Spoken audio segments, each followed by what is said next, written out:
Bonsoir. Je ne pensais pas le dire, mais je tiens à le dire comme ça publiquement pour confesser un péché d'orgueil. Il m'est arrivé dans ma vie qu'on veuille me récompenser pour ce que j'ai cru bien faire et j'avais décliné. Et cette fois-ci, j'ai accepté avec émotion, avec plaisir, avec humilité et aussi avec reconnaissance, et surtout lorsque ça émane d'amis que je connais et dont je connais la valeur humaine, Diane et Antoine. Merci.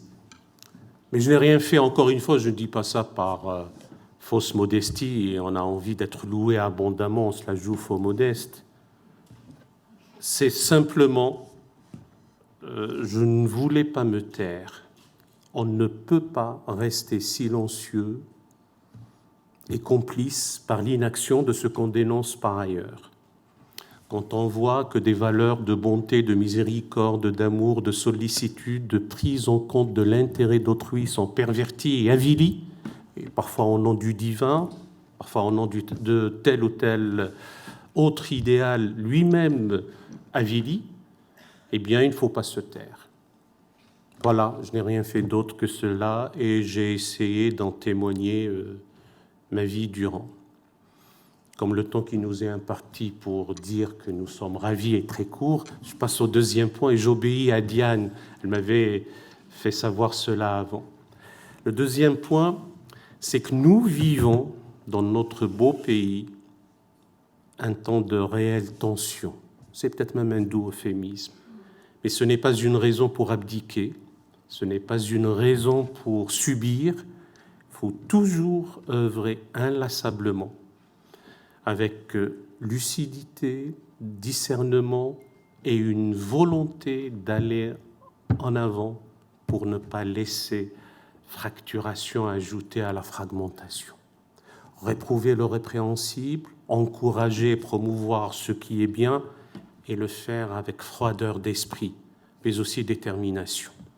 Et ça, c'est un message que je voudrais vous dire. Le troisième point, c'est l'avenir. J'ai été j'ai toujours fait mienne la parole de Terence, l'esclave affranchi, je suis homme, rien de ce qui est humain ne m'est étranger, et que cet humanisme soit anthropocentré ou théocentré, c'est de l'homme dont il s'agit, de la personne humaine, la préoccupation de l'homme et de la personne humaine, le souci de mon semblable qui m'a toujours guidé. Et pour cela, que je vive peu ou que je vive longtemps, il vaut mieux peut-être vivre peu et en phase avec ses convictions et en conscience que de végéter en louvoyant. Ce n'est pas une vie.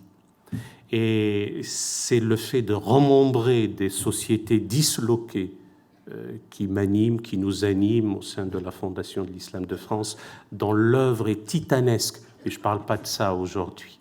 Et donc c'est de cet humanisme qui assume l'héritage des peuples, quels qu'ils soient, y compris ceux qui ânent sous des pesanteurs et sous des poids, et qui se trouvent sur les routes, parfois chassés injustement de leur demeure à cause des guerres ou à cause du climat maintenant. C'est aussi dans notre pays qu'il y a lieu d'asseoir ces valeurs, et nous continuerons à le faire.